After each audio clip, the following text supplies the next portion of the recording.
Hello students, तो चलिए आज हम लोग शुरुआत करते हैं क्लास 9 के एक्सरसाइज 7.3 के क्वेश्चन नंबर 1 का, जो कि है triangle ABC and triangle DBC are two isosceles triangles on the same base BC and vertices A and D are on the same side of BC। इस क्वेश्चन में सबसे पहला जो इन्फॉर्मेशन है वो हम लोगों को क्या गिवन है कि ट्राइंगल ABC मतलब ये बड़ा वाला जो ट्राइंगल है और ट्राइंगल DBC ये जो छोटा वाला ट्राइंगल है, दोनों आइसोसेलेस ट्राइंगल। अगर आइसोसेलेस ट्राइंगल है मतलब कि AB जो है वो AC के बराबर होगा और DB जो है वो DC के बराबर होगा, क्योंकि ये आइसोसेलेस ट्राइंगल था। उसके बाद क्या बोला है कि पॉइंट A या वर्टेक्स A और वर्टेक्स D जो है वो BC के सेम साइड पे लाई करता है। और फिर क्या बोला है कि अगर AD को ज्वाइन करके हम लोग उसको एक्सटेंड कर दे BC पे तो वो कितने पे इंटरसेक्ट करेगा, तो पॉइंट P पे इंटरसेक्ट करेगा। अब इतना इंफॉर्मेशन जब हम लोगों को गिवन है तो हम लोगों को शो करके क्या दिखाना है कि ट्राइंगल ABD जो है वो कॉन्ग्रुएंट है ट्राइंगल ACD के। ट्राइंगल ABD ये वाला है और ट्राइंगल ACD ये वाला है। इन दोनों ट्राइंगल्स को सबसे पहले हम लोगों को कॉन्ग्रुएंट प्रूफ करके दिखाना है। उसके बाद ट्राइंगल ABP जो है, ABP ये बड़ा वाला जो ट्राइंगल है वो ट्राइंगल ACP इस बड़े वाले ट्राइंगल के कॉन्ग्रुएंट है, ये प्रूफ करके दिखाना है। थर्ड क्या प्रूफ है कि AP bisects angle A as well as angle D, मतलब कि AP जो है ये वाला जो लाइन है वो एंगल A को भी बाइसेक्ट कर रहा है, 2 इक्वल पार्ट्स में डिवाइड कर रहा है, और एंगल D जो है उसको भी 2 इक्वल पार्ट्स में डिवाइड कर रहा है। और फोर्थ क्या प्रूफ करना है कि AP जो है वो परपेंडिकुलर बाइसेक्टर है BC का। परपेंडिकुलर बाइसेक्टर है BC का मतलब कि जब वो AP जो है BC को कट कर रहा है तो कितना फॉर्म हो रहा है, 90 डिग्री फॉर्म हो रहा है। तो चलिए हम लोग सॉल्यूशन शुरुआत करते हैं। तो सबसे पहले जो वैल्यूज हम लोगों को गिवन है वो हम लोग लिख लेंगे। जैसे कि हम लोगों को क्या गिवन था कि triangle ABC and triangle DBC are isosceles, ये हम लोगों को गिवन था। तो यहाँ से हम लोग क्या लिख सकते हैं कि AB जो होगा वो AC के बराबर होगा और DB जो होगा वो DC के बराबर होगा। ये दो चीज हम लोग को गिवन है, सिर्फ और सिर्फ यही चीज है जो हम लोगों को गिवन है। सबसे पहला जो हमारा प्रूफ है टू प्रूफ, पहले नंबर पे क्या है, हम लोगों को ये प्रूफ करके दिखाना है कि ट्राइंगल ABD जो है वो कॉन्ग्रुएंट है ट्राइंगल ACD के। तो इसके प्रूफ पे आते हैं। तो अब इसको हम लोग प्रूफ करेंगे कैसे, तो इसके लिए तो हम लोगों को कोई कॉन्ग्रुएंसी क्राइटेरिया यूज करना पड़ेगा। तो देखिए हम लोग फिगर में आते हैं।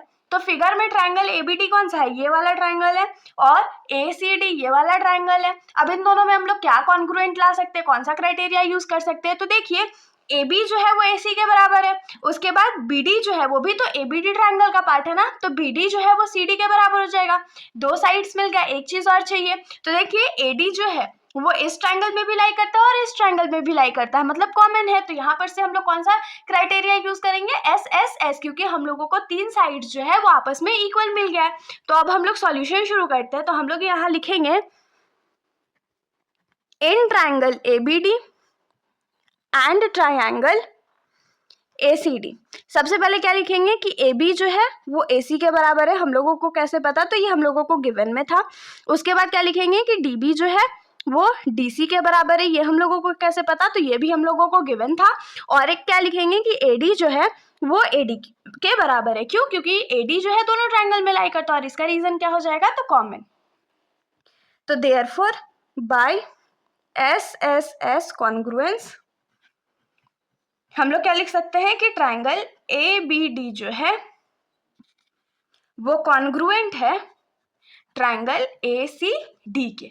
तो यहाँ जो हमारा पहला प्रूफ था वो तो हो चुका है, इसमें होप सो आप लोगों को कोई भी डाउट नहीं होगा। अब हम लोग आ जाते हैं इस क्वेश्चन के सेकंड प्रूफ पर।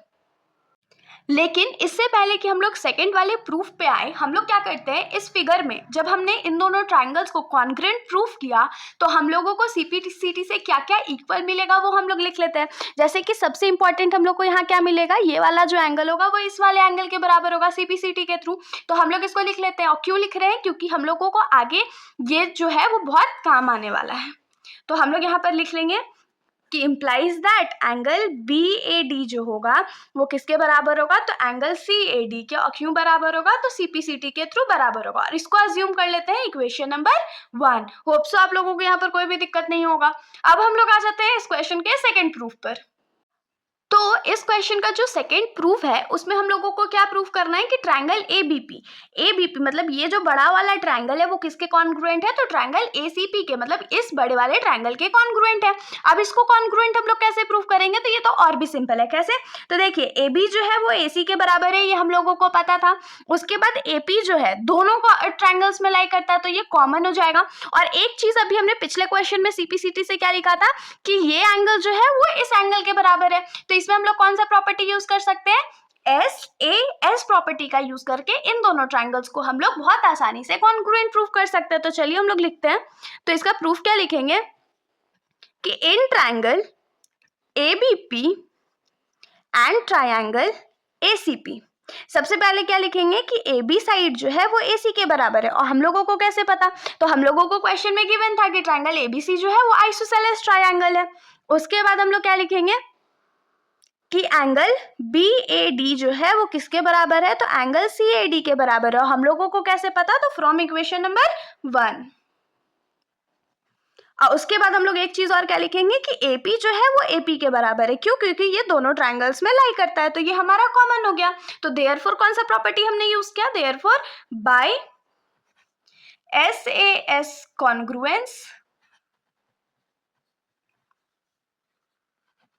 ट्रायंगल ABP जो है वो कॉन्ग्रुएंट हो जाएगा ट्रायंगल ACP के। होप सो आप लोगों को इतना समझने में कोई भी दिक्कत नहीं आया होगा। अब देखिए यहाँ पर से भी हम लोग क्या करते हैं, तो जो सीपीसीटी से हम लोगों को वैल्यूज मिलेंगे वो हम लोग लिख लेते हैं। जैसे कि इन दोनों ट्रायंगल में सीपीसीटी से हम लोगों को क्या मिलेगा कि ये वाला जो एंगल होगा वो इस वाले एंगल के बराबर होगा, और ये हम लोगों का भी क्वेश्चन में आगे काम आएगा। तो इसमें हम लोग क्या लिखेंगे कि एंगल APB जो होगा वो बराबर हो जाएगा एंगल APC के। और क्यों बराबर हो जाएगा, तो बाय सीपीसीटी के थ्रू ये हम लोगों को इक्वल मिल जाएगा। होप सो आप लोगों को यहाँ पर कोई भी दिक्कत नहीं होगा। हम लोग इसको अज्यूम कर लेते हैं इक्वेशन नंबर 2। अब हम लोग आ जाते हैं इस क्वेश्चन के थर्ड प्रूफ पर। तो इस क्वेश्चन का जो थर्ड प्रूफ है उसमें हम लोगों को क्या प्रूफ करके दिखाना है कि AP जो है वो बाइसेक्ट कर रहा है, AP bisects angle A as well as angle D, मतलब कि AP लाइन जो है वो एंगल A और एंगल D को बाइसेक्ट कर रहा है। अब देखिए बाइसेक्ट कर रहा होगा तो क्या होना पड़ेगा कि एंगल A के लिए ये एंगल और ये एंगल आपस में इक्वल होगा। तो ये तो हम लोगों को पता है कि ये दोनों एंगल जो है वो आपस में इक्वल है फ्रॉम इक्वेशन नंबर 1। और एंगल D अगर बाइसेक्ट होगा तो ये वाला जो एंगल है वो इसके बराबर होना चाहिए। तो ये तो हमारे पास नहीं है, तो उसके लिए हम लोगों को क्या करना पड़ेगा, तो कॉन्ग्रुएंसी प्रूफ करना पड़ेगा। अब किस चीज का कॉन्ग्रुएंसी प्रूफ करना पड़ेगा, तो हम लोगों को ये प्रूफ करके दिखाना पड़ेगा कि ये ट्रायंगल जो है इस ट्रायंगल के कॉन्ग्रुएंट है। अब कॉन्ग्रुएंट है तो कॉन्ग्रुएंट प्रूफ करेंगे कैसे, तो देखिए हम लोगों को क्वेश्चन में गिवन था कि ट्रायंगल DBC जो है वो आइसोसेलेस है, मतलब कि DB जो होगा वो DC के बराबर होगा। उसके बाद DP जो है वो हम लोगों को कॉमन इसमें दिख रहा है। और एक चीज हम लोगों को चाहिए, तो हम लोग एक चीज क्या लिख सकते हैं कि BP जो है वो CP के बराबर है। अब BP CP के बराबर क्यों है, क्योंकि अभी हमने क्वेश्चन नंबर 2 में ये प्रूफ किया था ना कि ट्रायंगल APB जो है वो ट्रायंगल APC के कॉन्ग्रुएंट है। तो हम लोग सीपीसीटी से इसको लिख लेते हैं ना।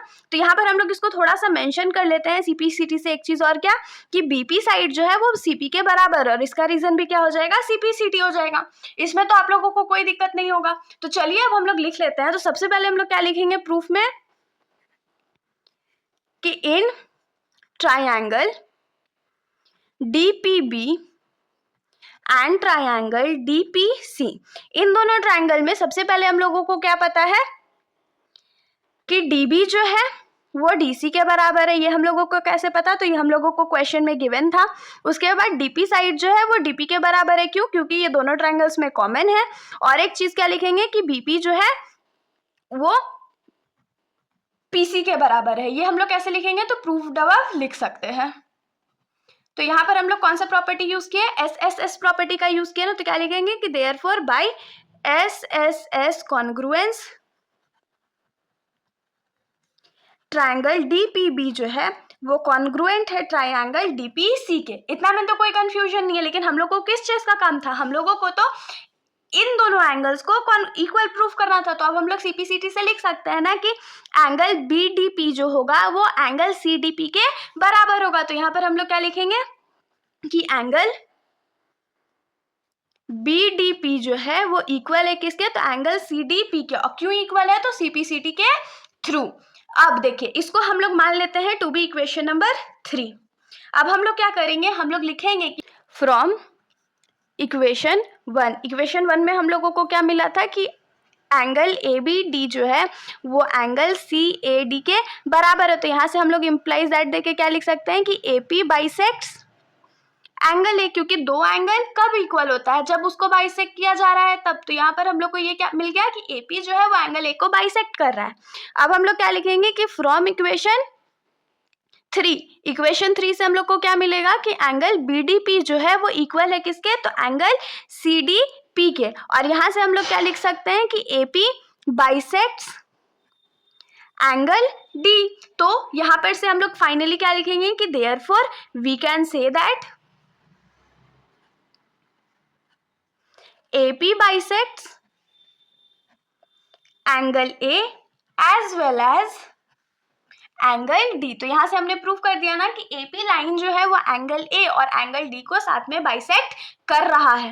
अब हम लोग आ जाते हैं इस क्वेश्चन के लास्ट पार्ट पर, जिसमें हम लोगों को क्या प्रूव करना है कि AP is perpendicular bisector of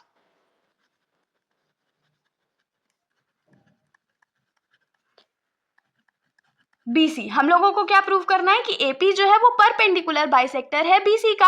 अब हम लोग इसको कैसे प्रूव करेंगे, अगर हम लोग ये प्रूव करके दिखा देते हैं कि नीचे में जो एंगल फॉर्म हो रहा है एंगल DPB जो है वो DPC के बराबर है, कैसे भी प्रूव करके हम लोग ये दिखा देते हैं और दोनों किसके इक्वल हो जाएगा, 90 डिग्री के। तो हम लोग आराम से इसको लिख सकते हैं कि वो परपेंडिकुलर बाइसेक्टर है।